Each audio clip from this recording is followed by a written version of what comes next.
Paris made me realise something. And that's why...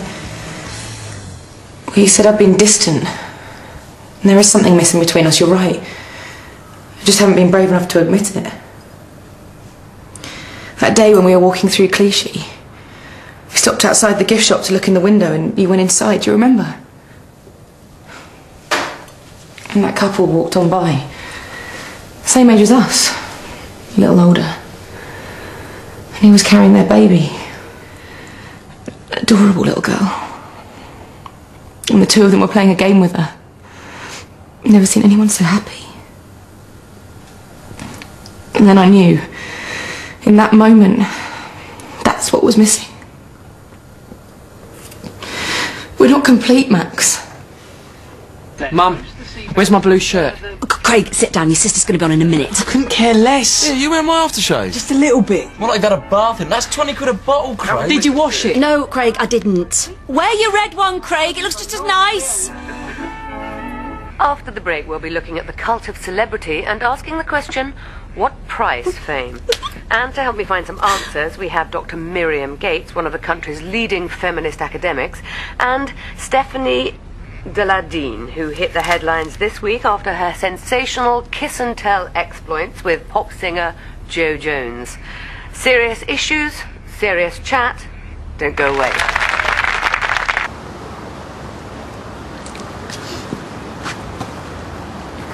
Hi. Hiya. Oh, thank you. Oh. You look... So do you. Smell good. So do you. Shall we go? Yeah, where to? Well, I was thinking maybe we could go for drinks at the Union first, and I booked us a table at El Nosh for later. Oh. If that's all right. Well, I thought that what me and Joe had was something special, you know, to two. really special. Stand by two. So you can imagine how devastated and On two. humiliated I was when I found out he was Stay nothing on but two, a stand by lying one. cheat. And there was me thinking I was living the dream, and it turned out to be a nightmare. Well, there's On been one. speculation in some quarters that this was a honey trap. Honey trap, how do you mean? Well, it's been suggested that this was all a set-up. Sorry, I'm not with you. To put it bluntly, it's not unheard of for a tabloid newspaper, less reputable tabloid newspaper, to pay a pretty young woman, and you are a very attractive woman, Steph. Thank you, Heather. It's not hard to see how you could catch a young man's eye. Oh, you're too kind. So, a tabloid journalist, his wallet bulging with cash, he names his mark, some footballer or politician, or in your case, a singer. Next thing you know, it's the biggest sexual scandal in recent years, and the tabloid circulation goes up by hundreds of thousands. It wasn't like that. She never set out to trap him. Wouldn't be so sure about that. Yeah. Jake, that's a terrible thing to say. I reckon Steph's capable of anything while she's got the Prince of Darkness behind her. Now, turning to Dr. Miriam Gates, you've just written a book, a rather scathing book, actually, about the nature of celebrity and how it affects young women. Yes, it's called Dumbing Down, Screwing Up, the Irresistible Rise of the Bimbo. A very provocative title. Well, feminism is fighting a rearguard action at the moment. There's no time to pussyfoot around. A rearguard action. Bimbos to the right of us, bimbos to the left, into the valley of bimbos. It's not so much the enemy within as the enemy without. Yes, and some might say that you were leading the charge of the right-on brigade. I mean, surely the point of feminism is to unite women in a common cause. Indeed, but that requires the use of common language.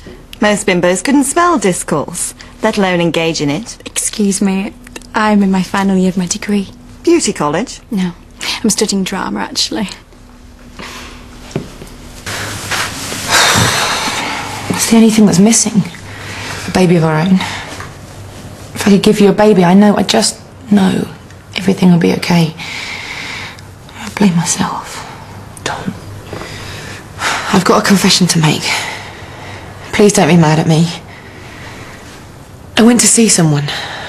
Another doctor. Privately. I needed to get a second opinion. I didn't tell you because... And? It wasn't good news. But he did say... What? There's a fertility specialist in London, a leading gynecologist. And apparently he's worked miracles. And he could... Look. It's a long shot. But other couples have been successful.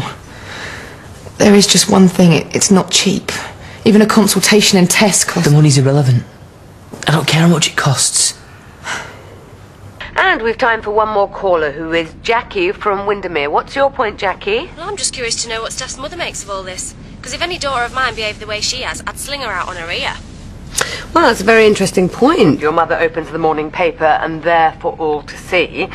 Shocking revelations about her daughter's sex life. I mean, I would imagine there was some tension between the two of you. Actually, my mother has always been 100% behind my career. I mean, she's always told me to not let nothing and no one stand in my way. Do whatever it takes. Regardless of the consequences. Well, no one's ever got to the top without stepping on a few people, have they? I mean, it's just the nature of the business. Really? Well, your mother does sound very driven. She just wants me to be a success. Does she feel that you're successful right now? Oh, well, when she found out I was on this show, Heather, she couldn't have been happier.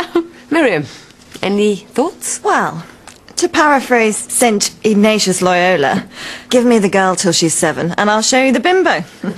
Look, love, you can make all the clever remarks you like, but don't pretend you're any different to me, because you're not. You're only here because you want to be on telly and you're desperate to push a stupid little book. But as for bimbo, you were in the makeup chair longer than I was, so you can get down off your high horse.